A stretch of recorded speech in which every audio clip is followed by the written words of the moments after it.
of another country. You should love your neighbor more than you love your seatmate neighbor on a 3-hour flight. You should love your own country more than you love other people's countries. Otherwise, you become like that line from the Mikado, where a man is described as the idiot who prays rises with enthusiastic tone in every century but this, in every country but his own. And so love, to be genuine, must be uneven. This is because all of us are finite, and we have to start somewhere. The distortion. As we shall see in a moment, the scriptures do summon us to a kind of universal love. However, this truth has been taken and distorted by those who would flatten the world. They say that this means that everyone should be loved and treated the same and by everybody. The end result of this is that nothing is loved except this rancid ideology, and everything and everyone is equally impoverished and mistreated. If you don't think that this confusion is a real threat, in just a few weeks, millions of your fellow citizens are going to vote for it. If we would be equipped to deal with this, we need to understand in what sense the Bible commands a universal love, and in what sense the Bible demands from us a particular focus in loving. To that end, where does the Bible say? The Bible does teach us that we should love everybody. As my father used to say, Scripture requires us to love our wives, love our neighbors, and love our enemies. And everybody you meet all day long is at least one of those. So we are to love everybody. Honor all men. Love the brotherhood. Fear God. Honor the king. 1 Peter 2:17. And then this, love worketh no ill to his neighbor. Therefore love is the fulfilling of the law. Romans 13:10. To love someone is to treat them lawfully from the heart. This must be our disposition, and this must be our intention. We do not get to exclude anyone with our shifts and evasions. We do not get to ask, well, who is my neighbor exactly? This is because your neighbors include those who curse and despitefully use you. But I say unto you, love your enemies, bless them that curse you, do good to them that hate you, and pray for them which despitefully use you and persecute you. Matthew 5:44. And so clearly, if we are to love these people, then no one is outside the pale. We are to love all men. But how does this translate on a practical level? There are billions of neighbors currently alive, and we don't have billions of hours in a day. In what ways must our love be particular and focused, be uneven? All this said, there's absolutely no expectation in Scripture that we will love everybody at exactly the same levels. It would be disobedience even to attempt it. As we turn to Galatians, pay attention to the key word especially. As we have therefore opportunity, let us do good unto all men, especially unto them who are of the household of faith. Galatians 6:10. How should I love all those people out there in the great wide world? Well, the apostle says that we should do it as we quote-unquote have opportunity. When something arises, when you see the beat-up guy between Jerusalem and Jericho, when you have a chance to do something for a fellow, make sure to do it. But to whom should we make a point of it? To those of the household of faith, to our fellow Christians, especially to them. They should have priority, spiritual priority, emotional priority, financial priority, practical priority. They are at the head of the line. There must be a line, and you must start at one end of it. You are finite, and God has assigned a pattern of triage to you. Your family first, your fellow Christians second, your physical neighbors third, and the random guy with a flat tire fourth. We can see this in numerous places. Another example of this principle is seen in one of the qualifications that Paul sets down for an elder in the church. He is supposed to prioritize his own children before heading off to conduct seminars on the importance of family. It does not matter how good his teaching gifts are. He must make sure everything is in order at home. More than one big-time teacher is headed off to yet another conference to talk about the importance of family, and all his kids usually see of Mr. Bacchus' one that ruleth well his own house, having his children in subjection with all gravity. For if a man know not how to rule his own house, how shall he take care of the church of God? 1 Timothy 3:4-5. Here Paul is requiring that a man with leadership gifts deploy them in his own family first. Other people's children can wait. We can also see the uneven nature of love in the instructions that Paul gives slave owners in Colossians. Notice that this teaching is given in the context of a master-slave relationship. This is what Paul says. Masters, give unto your servants that which is just and equal, knowing that ye also have a master in heaven. Colossians 4:1. Masters, give your slaves something. What should they give to their slaves? That which is just and equal. In short, Paul has no trouble seeing Christians function within a hierarchical society in a godly and equitable way. These slaves were not at the head of the line, but they were in the line, and they needed to be treated as though they were. Nothing is more apparent than the fact that the universal love required of Christians is not a leveling love. Having established this, there are a few other things to say. Relative hatred. As we discuss this, we have to budget for the fact that human language can be squirrely at times. For example, the Bible tells husbands that they must love their wives as Christ loved the church and gave himself for her. Ephesians 5:25. But this same Bible also tells men that they must hate their wives.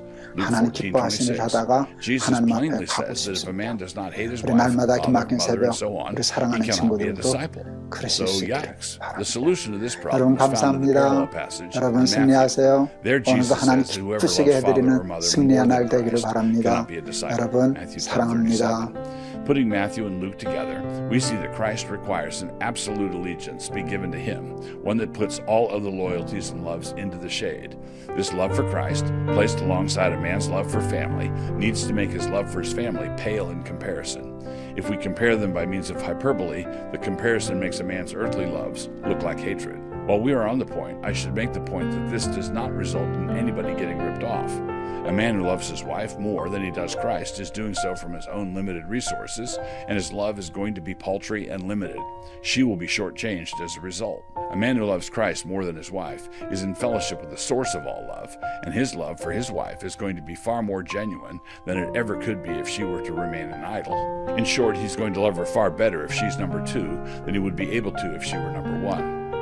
In other words, when Christ requires this of us, he is requiring us to be in fellowship with ultimate love.